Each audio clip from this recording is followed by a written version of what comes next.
Hello student, अनेक पालकांचे phone येत आहेत, मेसेज येत आहेत की मॅडम आम्ही म्हणजेच पालकांनी मुलांना इंग्रजी वाचन कशा पद्धतीनं शिकवावं. आता ही जी मुलं आहेत तर ती लहान वयोगटातली आहेत, कदाचित ती 2री, 3री, 4थी, 5वी अशा प्रकारच्या वयोगटातली, म्हणजे साधारणतः 5 ते 12 वर्ष वयोगटातील ही मुलं असतील. तर ह्या मुलांना नेमकं आपण कशा पद्धतीनं इंग्रजी वाचन शिकवायला पाहिजे, त्याची नेमकी कोणती पद्धत आम्ही अवलंबवावी, कोणती स्टेप आम्ही पहिल्यांदा करावी, त्याच्यानंतर आम्ही कोणती स्टेप सेकंड करावी, म्हणजे या मेथडने गेल्याच्या नंतर आम्ही स्टेप बाय स्टेप मुलांना कशा पद्धतीनं इंग्रजी वाचन घरच्या घरी शिकवू शकतो, घरी आम्ही मुलांची प्रॅक्टिस कशा पद्धतीनं नेमकी घ्यावी हे अनेक मुलांना आणि अनेक पालकांना सुद्धा समजत नाही. तर आजचा हा जो व्हिडिओ आहे तो स्पेशल ऑन डिमांड आहे. पालकांची ही डिमांड आहे की मॅडम एक व्हिडिओ यावर बनवा की आम्ही लहान मुलांना इंग्रजी वाचन कसं शिकवावं, इंग्रजीचा आम्ही नेमका अभ्यास मुलांचा कशा पद्धतीनं घ्यावा, जे की आमचे मुलं 5 ते 12 वर्ष वयोगटातील आहेत. आणि पालकसुद्धा नाही तर या वयोगटातील मुलं स्वतः सुद्धा अभ्यास करायला या व्हिडिओच्या माध्यमातून नक्कीच शिकू शकणार आहेत. तर मुलांनो आणि पालकांनो समजून घ्या ही एक मेथड. बघा, या मेथडमध्ये मी स्वतः ही एक इनोव्हेटिव्ह मेथड म्हणू शकता ती तयार केलेली आहे. एक 6 स्टेपची मी एक मेथड तयार केलेली आहे. या 6 स्टेप मेथडनी तुम्ही जर मुलांचा घरी अभ्यास घेतलात तर तुम्ही नक्कीच मुलांना इंग्रजी चांगल्या पद्धतीनं वाचायला पण शिकवू शकता आणि याच मेथडनं मुलं इंग्रजी लिहायला सुद्धा शिकतील. ऑफकोर्स स्टुडंट, वाचन ज्या मेथडने आपण शिकत असतो ती प्रत्येक मेथड आपल्याला इंग्रजी लिखाणासाठी सुद्धा उपयुक्त पडत असते. म्हणजे आपण इंग्रजी केवळ वाचत नाहीत तर आपण ते लिहायला पण शिकत असतो. सो स्टुडंट, आता बघणार आहोत ती कोणती मेथड आहे. आता ही मेथड शिकवत असताना मी काही गोष्टी पालकांसाठी विशेष करून सांगेल आणि जे विद्यार्थी स्वतः अभ्यास करणार आहेत त्यांच्यासाठी सुद्धा ह्या स्टेप्स किंवा ह्या टिप्स म्हणा तुम्ही हव्या तर त्या तुम्हाला फॉलो करायच्या आहेत. तर स्टुडंट, बघूया आपण कोणती आहे अशी 6 स्टेपची मेथड की ज्याच्या सहाय्याने कुणीही स्वतः इंग्रजी वाचन शिकू शकतं किंवा पालकही त्यांना या मेथडनं मुलांना शिकवू शकतात. आता या मेथडनं शिकवत असताना ह्या ज्या 6 स्टेप मी सांगणार आहे स्टुडंट्स किंवा पालकांनो, तर या 6 स्टेप करत असताना तुम्हाला ऑफकोर्स काही म्हणजे पुस्तकामधल्या काही शब्दांची मदत घ्यावी लागणार आहे. तुमच्याकडे जर समजा अशा प्रकारची पुस्तकं नसतील तरी घाबरून जायचं कारण नाही, कारण या मेथडमध्ये मी तुम्हाला या 6 स्टेप प्रथम सांगणार आहे आणि नंतर ह्या 6 स्टेप तुम्ही पुस्तकं जरी तुमच्याकडे नसतील कोणतेही तरी तुम्ही आजच्या ह्या एकाच व्हिडिओच्या माध्यमातून सुद्धा मुलांना घरी शिकवू शकणार आहात. कारण 6ला 6 ह्या स्टेपचं जे स्पष्टीकरण आहे किंवा 6 स्टेप मुलांना कशा शिकवायच्यात तेही मी तुम्हाला आजच्या व्हिडिओमध्ये उदाहरणांसह सांगणार आहे. त्यामुळे तुमच्याकडे इतर बुक्स जरी नसतील तरी तुम्ही केवळ ह्या एकाच व्हिडिओच्या माध्यमातून सुद्धा दररोज एक स्टेप किंवा तुमच्या मुलांची पहिली स्टेप पक्की होईपर्यंत तुम्ही यातनं त्याचा सराव घेऊ शकता, प्रॅक्टिस घेऊ शकता. ओके स्टुडंट, चला तर आधी बघून घेऊया स्टेप्स कोणत्या आहेत. पालकांनी आणि त्या विद्यार्थ्यांनी जे स्वतः शिकणार आहेत त्यांनी ह्या स्टेप नीट समजून घ्यायच्या आहेत. फक्त 6 स्टेप आहेत स्टुडंट, फारसा काही लेंदिक प्रोग्राम नाही आहे, काहीच नाही आहे. फक्त ह्या एक स्टेप पक्की झाल्यावरच दुसरी स्टेप सुरू करा. तर बघा, आता आपण पाहूया ह्या 6 स्टेप कोणत्या आहेत. तर बघा स्टुडंट्स, विशेष करून पालकांना सांगेल, स्टुडंट म्हणायची सवय झालेली आहे परंतु आजचा हा व्हिडिओ हा स्पेशली पालकांसाठी आहे. बघा, पहिली स्टेप असणार आहे ज्यामध्ये मुलांना तुम्ही 26 अल्फाबेट्स सांगा. 26 अल्फाबेट्समधनं कोणते स्वर आहेत आणि कोणते कॉन्सनंट आहेत याची त्यांना ओळख करून द्या. मी इथे फक्त स्वर लिहिलेले आहेत तर त्या बाकीचे राहिलेले कॉन्सनंट आहेत हे मुलांना नीट समजावून सांगा. स्वरांना आपण वॉवेल म्हणतो आणि कॉन्सनंट म्हणजेच व्यंजन. तर बाकीचे लेटर्स म्हणजेच हे 5 सोडले तर 21 लेटर, मी करेक्ट अजून म्हणेल की 20 लेटर्स जे आहेत ते कॉन्सनंट आहेत, कारण वाय हा शब्द जो आहे तो वॉवेल पण असतो आणि कॉन्सनंट पण असतो ज्याला आपण सेमी वॉवेल म्हणतो. सो अशा प्रकारे बघा, AEIOU हे 5 स्वर आहेत, वाय हा एक सेमी वॉवेल आहे आणि राहिलेले 20 जे आहेत ते आपले कॉन्सनंट आहेत. शिवाय ह्या प्रत्येक स्वरांचे आपल्याला 2-2 उच्चार शिकायचे आहेत. कसे ते मी तुम्हाला स्टेप बाय स्टेप डिटेलमध्ये नंतर सांगणार आहे. तर हे प्रत्येक स्वर आहेत, ह्या प्रत्येक स्वराची 2-2 उच्चार. बघा हा व्हिडिओ पण खूप व्हायरल होतो आहे. मुलांनी 2 उच्चारावरूनच कसे काय इंग्रजी वाचन करायचं आहे. तुम्ही पाहिला नसेल तर तो अवश्य पहा. तेच 2 उच्चार आपण इथे मदतीला घेणार आहोत. त्या 2 उच्चारावरून कसं ते मी नंतर डिटेलमध्ये सांगणारच आहे. सो पहिली स्टेप ही असणार आहे. हे 2 स्वर आणि त्याचे उच्चार शिकवायचे आहेत, त्याचे वर्ड्स आपल्याला प्रॅक्टिस करून घ्यायचे आहेत. स्टेप सेकंड असणार आहे स्टुडंट्स पालकांनो, जोड शब्द शिकवायचे आहेत मुलांना तुम्हाला सेकंड स्टेपमध्ये. ऑफकोर्स पहिलं स्टेप स्वरांचे उच्चार त्यांना समजले, त्यांना त्याच्यावरचे शब्द लिहिता आले की त्यानंतर सेकंड स्टेप सुरू करा. जोड शब्द शिकवा मुलांना.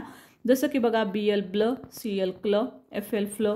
आता हे कसे आलेले असतात ह्याचा इन डिटेल तुम्हाला अभ्यास अजून मी स्टेपमध्ये सांगणार आहे. डिटेलमध्ये ह्या स्टेप मी सांगणार आहे.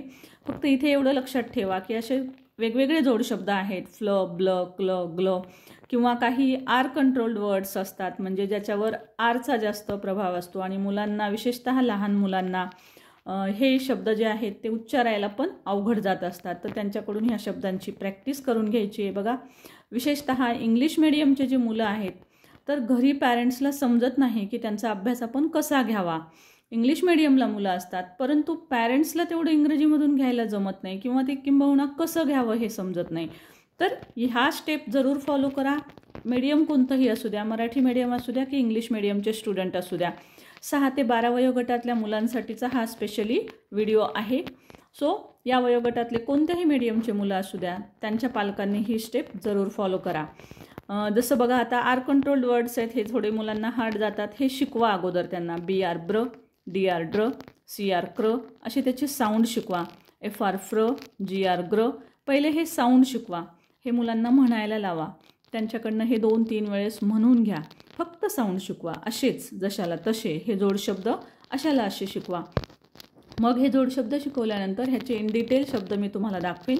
कारण तुमच्याकडे बुक्स असतील तर तुम्ही त्या बुकमधून हे शब्द आणि त्यांचे म्हणजे ह्या लेटर्सनी सुरू होणारे जे शब्द असतात ते जर तुमची मुलं इंग्लिश मिडियमला असतील तर त्यांच्याकडे हे बुक्समध्ये असतात. तर त्यातून तुम्ही प्रॅक्टिस घेऊ शकता. किंवा त्यांच्याकडे नसेल तर मी पण इथे तुम्हाला अवेलेबल करून देते आहे याच व्हिडिओमध्ये. सो या व्हिडिओमधून पण तुम्ही त्यांची प्रॅक्टिस घेऊ शकता. फक्त तुम्हाला काय करायचं आहे, एक स्टेप मुलांची पक्की झाल्याशिवाय दुसरी सुरू करायची नाही. दुसऱ्या स्टेपमध्ये पूर्ण सगळं येऊ लागल्यावरच तिसरी स्टेप फॉलो करायची. त्यामुळे तुम्हाला व्हिडिओ कदाचित दररोज पाहावा लागेल किंवा तुम्ही त्याच्या योग्य ठिकाणी स्क्रीनशॉट काढून घेतलात तर त्यातूनही तुम्ही करू शकता. त्यानंतर हे जोड शब्द झाले. त्यानंतर स्टेप थर्ड आहे स्टुडंट. याच्यामध्ये तुम्हाला डबल लेटर आणि त्याचे साऊंड शिकवायचे आहेत मुलांना. कोणते कोणते डबल लेटर येतात आणि त्याचे उच्चार कसे असतात. जसं की डबल S असेल तर स हा साऊंड असतो. डबल L असेल तर ल ल. डबल F फ फ. डबल Z झ झ. उ. डबल O ऊ. डबल ई ई. LY ली. सो हे शब्द स्पेलिंग आणि त्याचे साऊंड विथ एक्झाम्पल्स मुलांना शिकवायचे तिसऱ्या दिवशी. Okay students, okay parents. So next step असणार आहे तुमची फोर्थ स्टेप.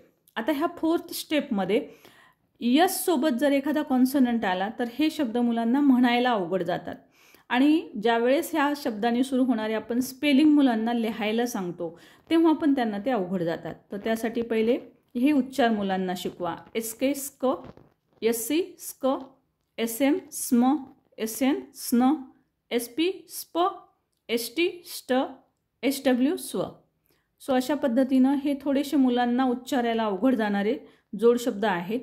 तर हे मुलांकडनं चांगले पाठ करून घ्या, म्हणून घ्या, त्यांना म्हणायला लावा. जास्तीत जास्त त्यांना म्हणायला लावा कारण त्यांना हे उच्चार करायला अवघड जातात. स्क स्क, स्म स्म, स्न असं जोडून जे लेटर्स असतात विशेष करून स सोबत स साऊंडसोबत येणारे ते मुलांना म्हणायला हार्ड जातात. त्यामुळे ते मुलांकडनं त्याची प्रॅक्टिस करून घ्या. प्रॅक्टिस करून झाल्यावर याच्यावर आधारित शब्द ते द्यायचेत मुलांना आणि ते शब्दही त्यांच्याकडनं म्हणून घ्यायचे.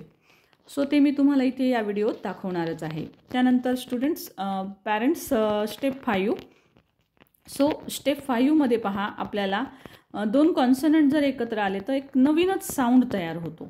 जसं की S एक कॉन्सनंट आहे, याचा साऊंड स आहे, Hचा साऊंड ह आहे.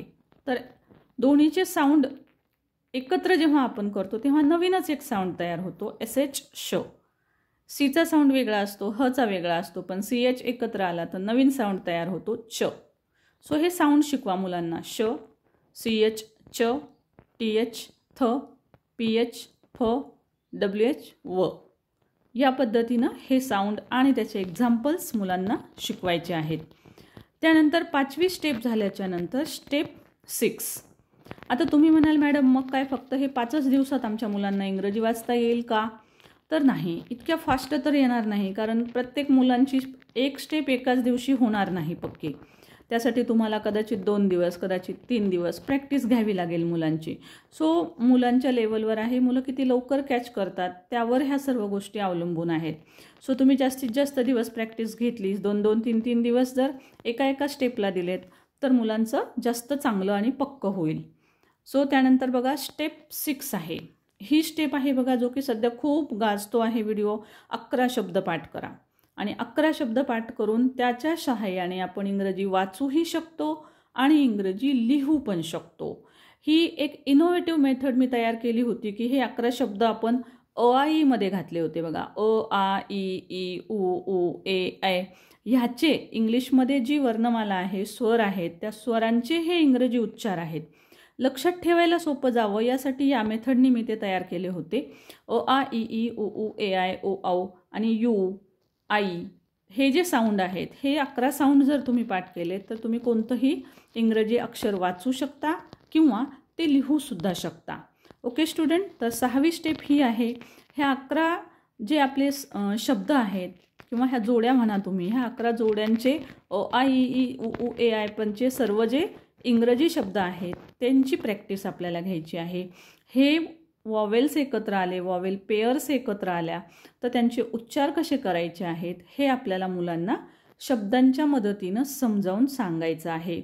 सो स्टुडंट्स, पॅरेंट्स आशा करते की तुम्हाला पहिले ह्या 6 स्टेप लक्षात आलेल्या असतील की तुम्ही नेमकं काय करणार आहात आणि हे व्यवस्थित समजून घ्या, कारण ह्या स्टेप तुम्ही फॉलो करणार आहात किंवा जे स्टुडंट्स आपलं करत असतील, स्वतःहून करत असतील समजा, कारण काही विद्यार्थी हे 12 वर्ष वयोगटापेक्षा मोठे पण असू शकतात पण त्यांना इंग्रजी वाचता येत नसेल, तर ते सुद्धा एक फॉर्मॅट तुमच्यासमोर असेल तर तुम्ही या पद्धतीनं जर केलं आणि जर 12 वर्षापेक्षा मोठ्या वयोगटातली मुलं असतील तर ते तर डेफिनेट ह्या 6 स्टेप 6 दिवस जरी केल्या त्यांनी तर ते नक्कीच खूप चांगल्या पद्धतीनं इंग्रजी वाचू आणि लिहू शकतील.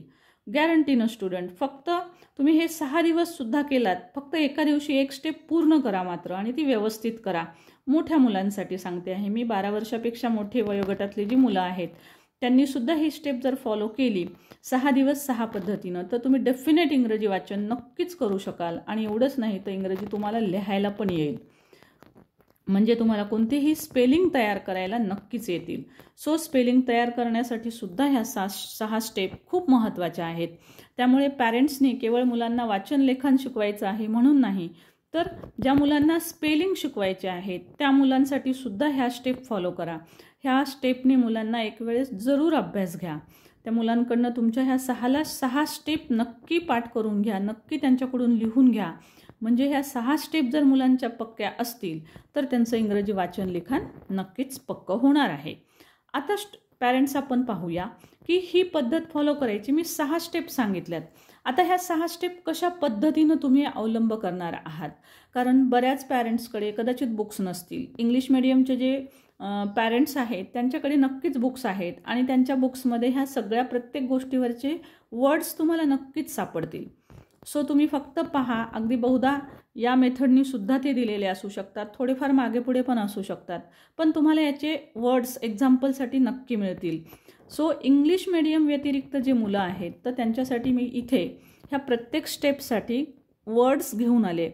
तर ते वर्ड्स तुम्ही मुलांना, तुमच्याकडे इतर बुक्स जरी नसतील तरीसुद्धा तुम्ही या व्हिडिओच्या माध्यमातून ह्या प्रत्येक स्टेप मुलांना दररोज घ्या. मी तुम्हाला ती समजावून सांगते कशी घ्यायची आहे आणि इथे आपण काही त्याचे एक्झाम्पल्स पण बघूया. तर बघा स्टुडंट, स्टेप पहिली आहे. स्टेप पहिली याच्यामध्ये तुम्ही काय करणार आहात, मी तुम्हाला सांगितलं होतं पहिले कॉन्सोनंट स्वर सांगा आणि ह्या स्वरांचे आपल्याला 2-2 उच्चार मुलांना शिकवायचे आहेत. आता ते कसे शिकवायचे आहेत ते आपण बघूया. बघा, एचे 2 उच्चार कोणते कोणते होतात? मेन उच्चार. आता आपले ॲक्च्युली 6-7 उच्चार आहेत, पण त्यातले 2 उच्चार मी तुम्हाला मागील व्हिडिओत सांगितले की फक्त प्रत्येक स्वरांचे 2-2च उच्चार आपल्याला शिकवायचे आहेत. 2 उच्चार शिकवले तरीसुद्धा बेसिकली पुरे आहे इंग्रजी वाचन आणि लिखाण करण्यासाठी. तर बघा, 2 उच्चार एचे आहेत, ॲ आणि ए. हे 2 उच्चार मुलांना असे उदाहरणासहित समजावून सांगा की ॲचे साऊंड बघा कसे होतात. Cat, bat, mat, apple, castle असे मोठे जरी वर्ड आले तरी पण ॲ साऊंड येतो. सो ॲ साऊंड कसा येतो मुलांना दाखवा म्हणून. कॅट, मॅट, बघा ॲ साऊंड येतोय. ॲपल, ॲ, कॅसल, कॅ. सो ॲ साऊंड येतोय.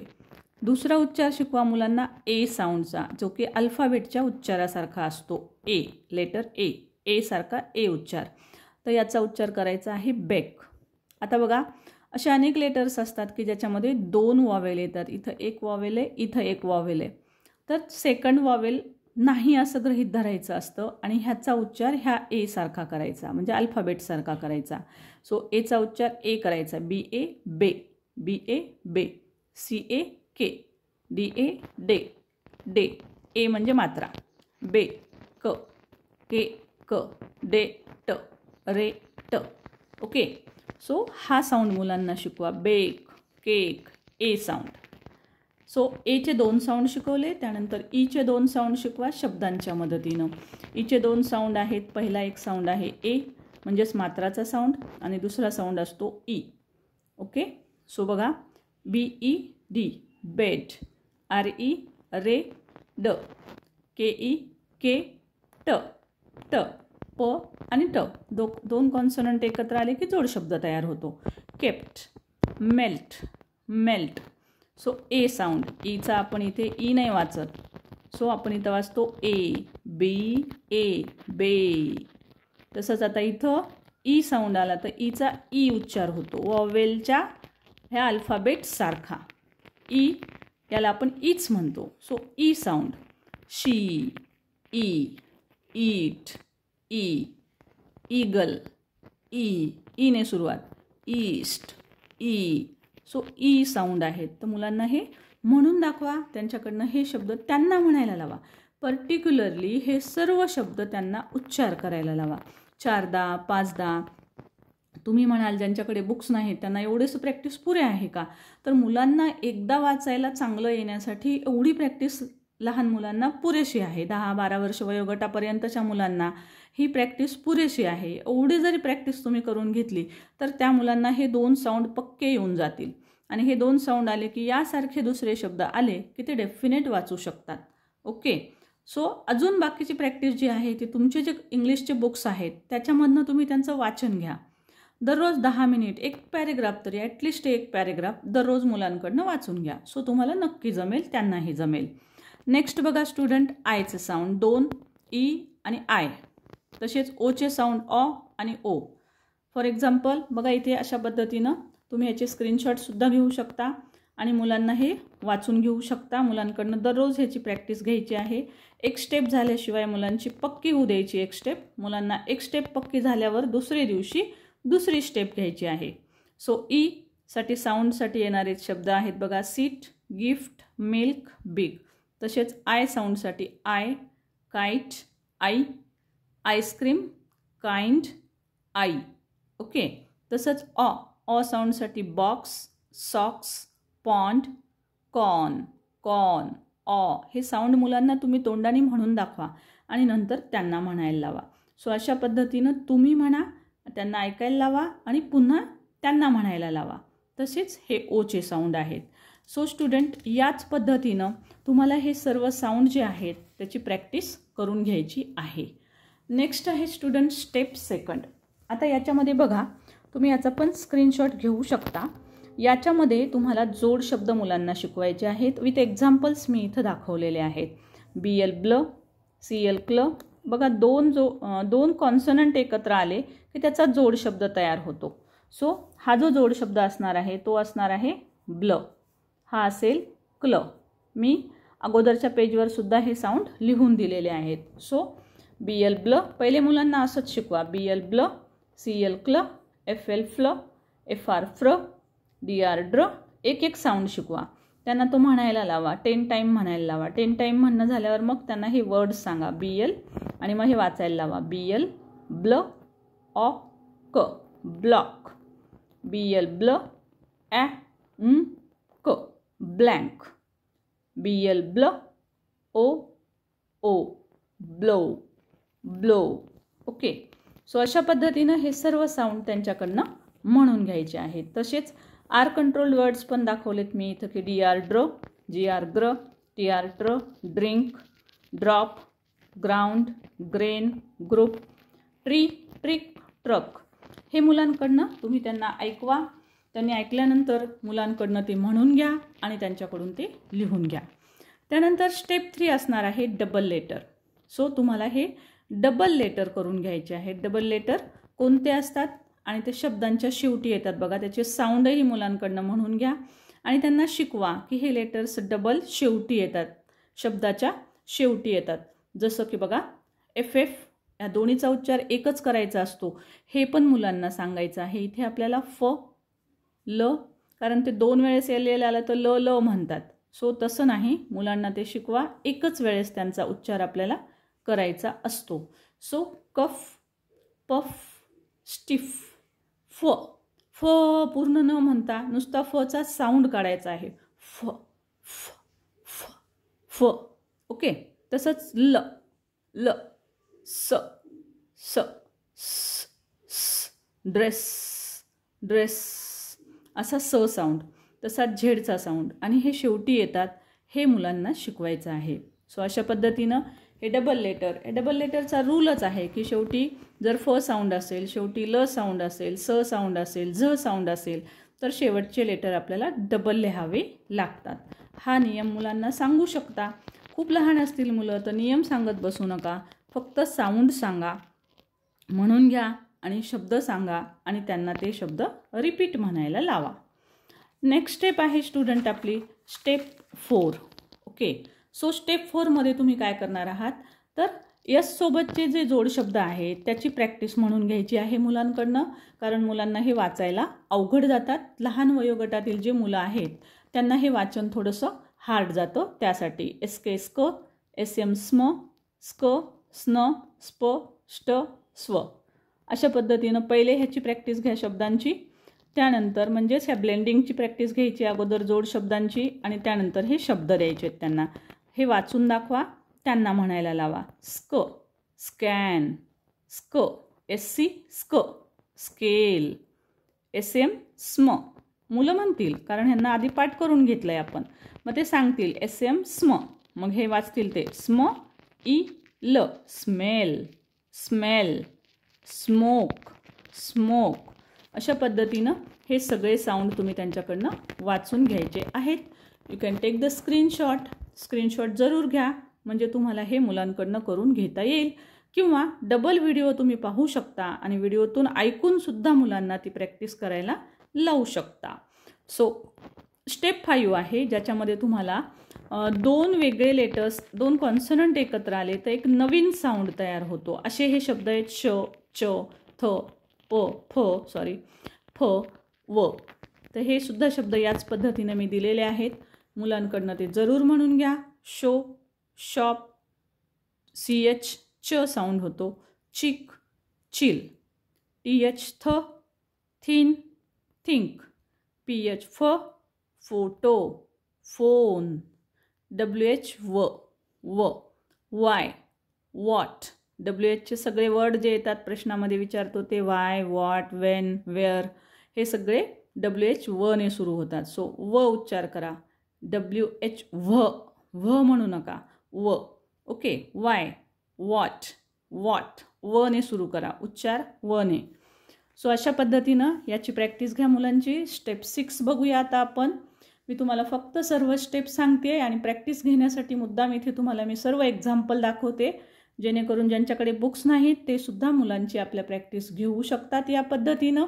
आणि मला माहिती आहे की हा व्हिडिओ तुम्हाला खूप खूप उपयुक्त ठरणार आहे. मुलांना 6 ते 12, 5 ते 12 वर्ष वयोगटातल्या मुलांसाठीचा हा व्हिडिओ आहे. तो त्या मुलांना तर यूज करताच येणार आहे, पण 12 वर्ष वयोगटापेक्षा मोठ्या मुलांना पण समजा इंग्रजी वाचता लिहिता येत नसेल तर ते सुद्धा याचा खूप चांगला उपयोग करू शकतात आणि एकाच व्हिडिओमधनं ते त्या इंग्रजी वाचायला आणि लिहायला सुद्धा शिकू शकतात. सो स्टुडंट, ज्यांना अशा पद्धतीची ही रिलेटिव्समध्ये मुलं आहेत किंवा आणखी कोणी आहेत तर त्यांना हा व्हिडिओ जरूर शेअर करा. एकाच व्हिडिओमधनं ती मुलं वाचू आणि लिहू शकतात. तर बघा, आता हे 11 शब्द आपण step 6, this is very important step. 11 शब्द आहेत, त्या 11 शब्दांच्या मदतीनं आपल्याला वाचायला आणि लिहायला शिकायचे. तर हे 11 शब्द मुलांकडनं छान पाठ करून घ्या. ही मुद्दाम 6वी स्टेप ठेवलेली आहे, कारण आता ह्या 5 स्टेपमधनं मुलांना सगळं जवळपास बेसिक येऊन जाईल आणि त्यानंतर मग मुलांना हे अ आ इ ई ही जी आपण 12 खडी आहे आपली, आता ती 14 खडी झाली आहे, परंतु बेसिकली 12 खडी आहे. तर हे 12 खडीच्या नियमामध्ये हे सर्व शब्द मी बसवलेले आहेत आणि हे उच्चार इंग्लिशमधले तुम्हाला म्हणायचेत, मुलांना म्हणायला लावायचेत आणि याच पद्धतीनं त्यांच्याकडनं पाठ करून घ्या आणि त्यांच्याकडनं ह्या शब्दांची प्रॅक्टिस घ्या. जसं की ए किंवा यू जर शब्दाच्या सुरुवातीला असतील तर त्याचा साऊंड होतो अ, जसं की अप. यू वाचायचं नाही ह्याला, अप. युम्ब्रेला नाही, यू वाचायचं नाही, अ वाचायचं आहे, अम्ब्रेला. It's umbrella. शब्द जर सुरुवातीला आले ए किंवा यू तर त्याचा उच्चार होतो अ. Up, umbrella, about. A, A हा शब्द कानासाठी आपण वापरतो. कार, पार्क, पास्ट, आचा साऊंड. आय किंवा वाय जर शेवटी आला किंवा मध्ये आला तर त्याचा उच्चार वेलांटीचा होतो. सॉरी, मध्ये जर आला स्पेशली तर त्याचा उच्चार वेलांटीचा होतो. Big, king, dinner. Okay, so इथे सगळीकडे वेलांटीचा उच्चार आहे. बिग, बी, बला वेलांटी, बी, बिग. आता दुसरा डबल ई किंवा ई ए जर शब्दामध्ये आलेले असतील स्पेलिंग तर मुलांना सांगा. हे जर 2 वॉवेल एकत्र आले असतील शब्दामध्ये तर त्याचा उच्चार करायचा आहे ई. ई. पहिलं जे लेटर असतं तोच साऊंड करायचा असतो. ई आले ना, मग ईचाच साऊंड करायचा. पहिलं लेटर, पहिला वॉवेल आहे याच्यातला ई, सो ईचा उच्चार करायचा. इथं पण पहिलं वॉवेल आहे ई, मग ईचा उच्चार करायचा. सो ट्री, फीट, मीट, या पद्धतीनं तुम्हाला हे उच्चार करायचे आहेत. ओके, देन ऊ, ऊ साऊंड. ऊ, डबल ओ, थोडा लॉंग उच्चार असेल तर डबल ओचा उच्चार येईल. आखूड उच्चार असेल तर यू वापरावा लागेल. हा डिफरन्स थोडासा मुलांना प्रॅक्टिसने समजावून सांगा, म्हणून दाखवा त्यांना. पूल, पूल आहे ना, पूल आणि पूल 2 शब्द आहेत. सो पूल, पी यू डबल एल, आणि पूल, पी डबल ओ एल, पूल. ठीक आहे, अशा पद्धतीनं मुलांची प्रॅक्टिस जरूर घ्या. दोन्हीतला डिफरन्स त्यांना सांगा. डबल ओ केव्हा येतो? लांब उच्चार असतो. फूड, रूफ असा लांब उच्चार असतो. आणि यू केव्हा येतं? आखूड उच्चार असतो. पुल, पुल, पुश, पुश, आखूड उच्चार. तसाच मात्राचा उच्चार असेल तर बेड, रेड, ड्रेस. मुलांना उच्चार जरूर म्हणून दाखवा. ए आय किंवा ए वाय आलेला असेल तर ए, अरेन, सॉरी, ए, ए, अरेन, मेन, डे, डे. सो अशा पद्धतीनं ए आय मध्यभागी जर आलेलं असेल तर पहिल्याच वॉवेलचा उच्चार होतो ए, एचा उच्चार होतो ए. तसाच ओ किंवा ओ ए आलेला असेल तर ओ, ओ अ असा उच्चार होतो. नोट, होम, कोट, कोट, को अ, ओ अ, कोट, कोट. सो हे उच्चार मुलांना या पद्धतीनं जरूर शिकवा. जसं यू आलेलं असेल तर क्यूब, ट्यूब. आय आलेला असेल तर उच्चार आपण आय पण करतो, आई पण करतो, लक्षात घ्या. शेवटी वाय आल्यावर सुद्धा तसंच आय पण उच्चार होतो, आई पण उच्चार होतो. म्हणून बाईक, लाईट या आयचा उच्चार GH जेव्हा येतं त्यावेळेस सुद्धा आई असाच होतो. LIGH, आईट. वाय शेवटी आला तरी पण आई साऊंड होतो. Cry, fry. Okay student, hope parents की तुम्हाला सर्वांना हा व्हिडिओ नक्कीच खूप हेल्पफुल ठरेल. तुम्हाला व्हिडिओ कसा वाटला ते मला कमेंट बॉक्समध्ये सुद्धा जरूर लिहून सांगायचं आहे. यामध्ये तुम्हाला अजून काही हवं असेल की तुम्हाला कुठले वर्ड्स हवे असतील किंवा आणखी तुम्हाला जे काही हवं असेल तर ते तुम्ही कमेंट बॉक्समध्ये जरूर टाका. मुलांचा वयोगट जरूर सांगा, कोणत्या वयोगटातील मुलांसाठी तुम्हाला काय हवं आहे, तर त्यानुसार नेक्स्ट व्हिडिओमध्ये मी तुम्हाला नक्कीच त्या गोष्टी देईल. कारण हा व्हिडिओसुद्धा पॅरेंट्सच्या म्हणण्यानुसार केला होता, कारण पॅरेंट्सची खूप मागणी होती की मॅडम मुलांना आम्ही नेमकं कोणत्या मेथडनी शिकवावं. तर त्यासाठी मी ही तुम्हाला मेथड 6 स्टेपची सांगितली होती. या 6 स्टेपच्या मेथडला जरूर फॉलो करा. याच पद्धतीनं घरी मुलांचं इंग्रजी नक्की घ्या. तुम्ही इंग्रजी वाचन मुलांचं पक्कं करू शकाल, त्यांचं लेखन पक्कं करू शकाल. आणि हो, यात जर काही तुम्हाला डाऊट असतील किंवा काही आणखी मटेरियल हवं असेल तर कमेंट बॉक्समध्ये मला जरूर लिहून पाठवा. मुलांचा वयोगट लिहायला विसरू नका, म्हणजे त्यानुसार मला तुम्हाला कमेंटमध्ये उत्तर पण देता येईल, रिप्लाय देता येईल. जर व्हिडिओ आवडला असेल लाईक तर तुम्ही नक्कीच करणार आहात, कारण अशा नवनवीन गोष्टी तुम्हाला आपल्याच व्हिडिओवर आपल्याच चॅनलवर शिकायला मिळतात. त्यामुळे लाईक कमेंट जरूर करा. नवीन असाल तर चॅनल सबस्क्राईब करून घ्या. व्हिडिओ आवडला असल्यास शेअरसुद्धा करा. Thank you so much for watching. Thank you.